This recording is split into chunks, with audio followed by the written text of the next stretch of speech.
Friends, welcome to learn and grow with Shweta. मैं श्वेता सिंह अपने channel के माध्यम से आप सभी का बहुत बहुत स्वागत करती हूँ। आशा करती हूँ आप सभी मस्त होंगे, स्वस्थ होंगे और अपने एग्जाम्स की तैयारी में लगे हुए होंगे। दोस्तों, आप सभी जानते हैं बीपीएससी टीआरई 3.0 जिसका एग्ज़ाम भी हो चुका था, लेकिन उसका एग्ज़ाम फिर कैंसिल हो गया। अब उसका री एग्ज़ाम होने वाला है, मतलब कि उसका एग्ज़ाम फिर से होने वाला है। तो अब इसलिए भाई अब करना क्या है कि जो हुआ वो दुखद तो बहुत ज़्यादा था। बहुत सारे लोगों की बहुत ज़्यादा उम्मीदें जुड़ी होती हैं किसी एग्ज़ाम से।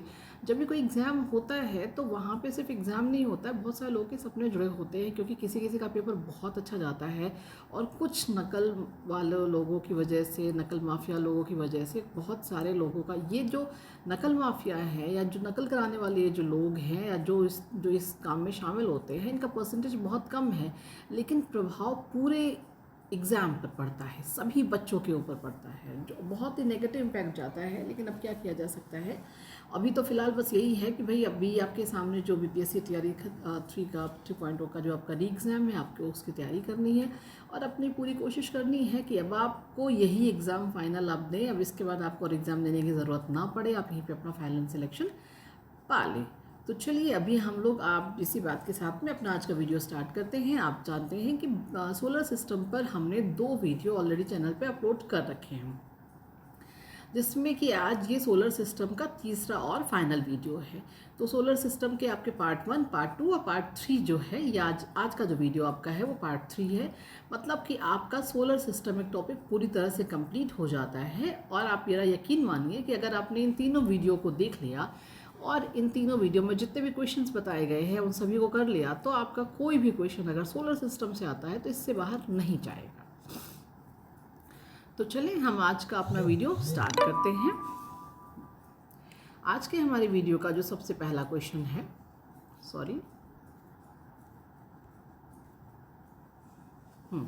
तो आज के हमारे वीडियो का जो सबसे पहला क्वेश्चन है वो ये है कि पृथ्वी पर कहाँ दिन और रात की अवधि समान होती है। आपको बताना है कि दिन और रात की अवधि कहाँ पर समान होती है पृथ्वी पर। तो इसका जवाब होता है भूमध्य रेखा। भूमध्य रेखा पर दिन और रात की अवधि समान होती है। एग्जाम में कंफ्यूज करने के लिए आता है, जब कर्क रेखा, मकर रेखा, भूमध्य रेखा इस तरह से आता है तो आपको अगर ये आंसर नहीं पता है तो आप काफ़ी कंफ्यूज हो सकते हैं वहाँ पे। नेक्स्ट क्वेश्चन है कि दक्षिण गोलार्ध में सबसे लंबा दिन कब होता है? 22 दिसंबर को। इस प्रश्न को ध्यान से देखिएगा, अभी इसके बारे में हम और भी आगे बात करेंगे। दक्षिण गोलार्ध पर जो सबसे लंबा दिन होता है वो 22 दिसंबर को होता है। हमारा अगला प्रश्न है कि 21 जून को दिन का प्रकाश उत्तरी ध्रुव पर कितने समय के लिए दिखाई देता है? मतलब 21 जून को जो आपका दिन का जो प्रकाश होता है वो उत्तरी ध्रुव यानी कि नॉर्थ पोल का कितने टाइम तक रहता है? तो उसका जवाब है 24 आवर्स, मतलब कि 2400 घंटे 21 जून पर उत्तरी ध्रुव पर आपका जो है सूर्य का प्रकाश दिखाई देता है। इसलिए ये प्रश्न जो है बहुत इंपॉर्टेंट हो जाता है। अगला प्रश्न है कि किस तिथि को सूर्य की किरणें विषुवत रेखा पर सीधी पड़ती हैं? आपको बताना है कि ये 2 ऐसी डेट होती हैं जिस डेट पर सूर्य की किरणें जो होती हैं वो विषुवत रेखा पर एकदम सीधी पड़ती हैं। तो एक आपका है 21 मार्च 21 मार्च और एक आपका है 23 सितंबर। मतलब 21 मार्च और 23 सितंबर को सूर्य की किरणें विषुवत रेखा पर बिल्कुल सीधी पड़ती हैं। नेक्स्ट क्वेश्चन है कि पृथ्वी के सर्वाधिक समीप का तारा कौन सा है? आपको यहाँ पे 2 प्रश्न समझ में करने होंगे। एक तो पृथ्वी के सर्वाधिक समीप निकट तारा कौन सा है? तो इसका जवाब सूर्य है। और एक ये भी प्रश्न आता है कि सूर्य क्या है? तो सूर्य एक तारा है। समझिएगा कि सूर्य क्या है। और ऑप्शन में दिया रहता है ग्रह, उपग्रह, तारा और इस तरह से कोई ऐसे चौथा ऑप्शन कोई डाल देते हैं, तो हमेशा याद रखिएगा कि सूर्य जो है एक तारा है। और ये कैसा तारा है? पृथ्वी के सर्वाधिक समीप का तारा है। कौन सा इसका जवाब हुआ? सूर्य हुआ। चलिए आगे चलते हैं। जब दिन व रात की अवधि बराबर होती है तब सूर्य की किरणें सीधी पड़ती हैं, मतलब भूमध्य रेखा पर। इसी से मिलता जुलता प्रश्न आपने सब्जेक्ट क्वेश्चन नंबर 1 में पढ़ा था कि पृथ्वी पर कहाँ दिन और रात की अवधि समान होती है? तो भूमध्य रेखा पर होती है। और क्योंकि कभी कभी प्रश्नों को थोड़ा सा इधर का उधर घुमा के दे देते हैं, तो इस वजह से मैंने इसको इस तरह से भी लिखा है कि जब दिन और रात की अवधि बराबर होती है तब सूर्य की किरणें सीधी पड़ती है भूमध्य रेखा पर। अब आप समझ में आ गए कि दिन और रात की अवधि का समान होना, मतलब कि सूर्य की किरणें पड़ रही है सीधी भूमध्य रेखा पर।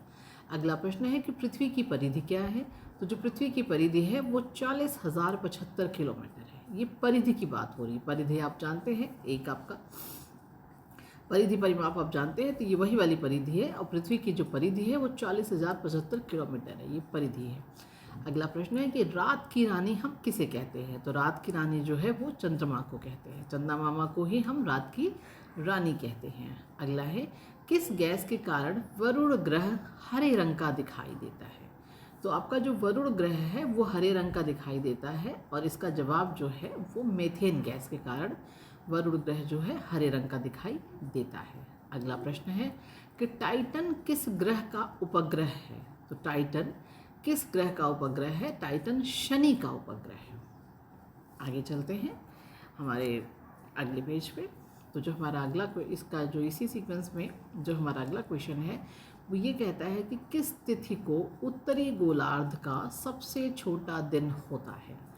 अब यहाँ पर समझिएगा 22 दिसंबर इसका जवाब है। मैंने आपसे पूछा कि कौन सी ऐसी डेट है जहाँ पर उत्तरी गोलार्ध का सबसे छोटा दिन होता है। आप जवाब जानते हैं, 22 दिसंबर है उत्तरी गोलार्ध सबसे छोटा दिन 22 दिसंबर। अब थोड़ा और देखिएगा इधर, यहाँ पर मैंने पूछा था दक्षिणी गोलार्ध सबसे लंबा दिन 22 दिसंबर। अब यहाँ कंफ्यूज मत होइएगा, दक्षिणी गोलार्ध पर सबसे लंबा दिन 22 दिसंबर होता है, और साथ ही साथ में उत्तरी गोलार्ध सबसे छोटा दिन 22 दिसंबर होता है। ये डिफरेंस ज़रूर याद रखिएगा। 22 दिसंबर आपका उत्तरी गोलार्ध और दक्षिणी गोलार्ध तो दोनों में महत्वपूर्ण है। बस यहाँ ये याद रखने की ज़रूरत है कि उत्तरी गोलार्ध पर सबसे छोटा दिन होता है और दक्षिणी गोलार्ध पर सबसे बड़ा दिन होता है। आगे चलते हैं, किस ग्रह का औसत घनत्व सबसे अधिक होता है? तो किस ग्रह का औसत घनत्व सबसे अधिक होता है? तो वो है पृथ्वी। पृथ्वी का औसत घनत्व सबसे अधिक होता है।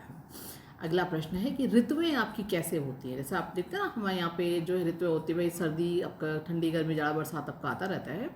तो ये जो ऋतुएं होती हैं कैसे चेंज होती हैं, किस वजह से चेंज होती हैं? तो सूर्य का चारों ओर पृथ्वी के परिक्रमण से, मतलब कि पृथ्वी के चारों ओर जो सूर्य का परिक्रमा होती है उसी वजह से ऋतुएं चेंज होती हैं आपकी। अगला प्रश्न है कि लाल रंग का दिखाई देने वाला ग्रह कौन सा है? मतलब कौन सा ऐसा ग्रह है जो लाल रंग का दिखाई देता है? तो इसका जवाब है मंगल ग्रह। मंगल ग्रह जो है वो लाल रंग का दिखाई देता है जो है। अब इसको आप ऐसे भी याद रख सकते हैं, मंगल में दो शब्द है, जैसे गल मतलब गाल, आप ऐसे याद कर सकते हैं कि मंगल के जो गाल होते हैं वो लाल लाल होते हैं। तो इतना दिमाग में बैठाने की बात है, आप कैसे भी बैठा लीजिए, बस बैठा लीजिए जो है। अगला प्रश्न है कि सौर मंडल का सबसे बड़ा उपग्रह कौन सा है? तो इसका जवाब है गैनीमेड। और आपको ये जानने की भी बहुत ज़रूरत है कि ये जो गैनीमेड उपग्रह है ये कौन से ग्रह का है। मैं उम्मीद करूँगी कि आप मुझे कमेंट बॉक्स के माध्यम से इसका जवाब देंगे, क्योंकि आप एक एस्पिरेंट हैं और आप एग्ज़ाम की तैयारी कर रहे हैं, तो इसका उत्तर आपको पता होना चाहिए। अगला प्रश्न है कि सौर मंडल का जन्मदाता हम किसे मानते हैं? Very easy question. सौर मंडल का जन्मदाता सूर्य को माना जाता है, सन को माना जाता है। अगला प्रश्न है कि सूर्य के संगठन में सहायक गैसें कौन सी होती हैं? तो सबसे इंपॉर्टेंट जो दो गैसें होती हैं सूर्य के संगठन में वो हाइड्रोजन और हीलियम है। और अगला प्रश्न है कि नॉर्वे में अर्धरात्रि के समय सूर्य कब दिखाई देता है? तो नॉर्वे में अर्धरात्रि के समय जो सूर्य दिखाई देता है वो 21 जून को दिखाई देता है। बहुत ज़रूरी ये डेट है, इसको ज़रूर मेमोराइज कीजिएगा, याद कीजिएगा। अगला प्रश्न है कि खगोलीय एकक क्या है? आपके एग्जाम में काफ़ी ज़्यादा ये पूछा जाने वाला प्रश्न है कि खगोलीय एकक क्या होता है। तो पृथ्वी और सूर्य के बीच की जो औसत दूरी होती है उसे हम खगोलीय एकक से संबोधित करते हैं। मतलब कि पृथ्वी और सूर्य के बीच की औसत दूरी को, average distance between sun and earth we known as खगोलीय एकक। अगला प्रश्न है कि पृथ्वी का प्राकृतिक उपग्रह कौन सा होता है? क्या किसको बोलते हैं? तो पृथ्वी का जो प्राकृतिक उपग्रह है वो चंद्रमा होता है। रात की रानी भी चंद्रमा होता है और पृथ्वी का प्राकृतिक, रात की रानी चंद्रमा को कहते हैं और पृथ्वी का प्राकृतिक उपग्रह जो है वो चंद्रमा होता है। तो दोस्तों ये आपके आज के 20 क्वेश्चंस रहे। ये आपके जो है सोलर सिस्टम का आपका तीसरा पार्ट है। पार्ट 1 और पार्ट 2 चैनल पर अपलोडेड है। अगर आपने नहीं देखा है तो उसको जाकर के ज़रूर देख लीजिएगा, ये आपके एग्जाम के लिए काफ़ी महत्वपूर्ण है।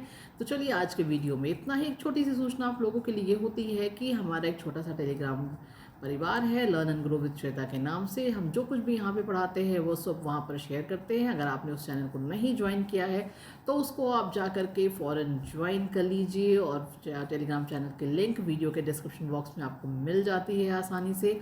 और साथ में आप सर्च करके learn and grow with Shweta के नाम से सर्च करेंगे तो इसी सिंबल के साथ में आपको वहाँ पर चैनल मिल जाएगा।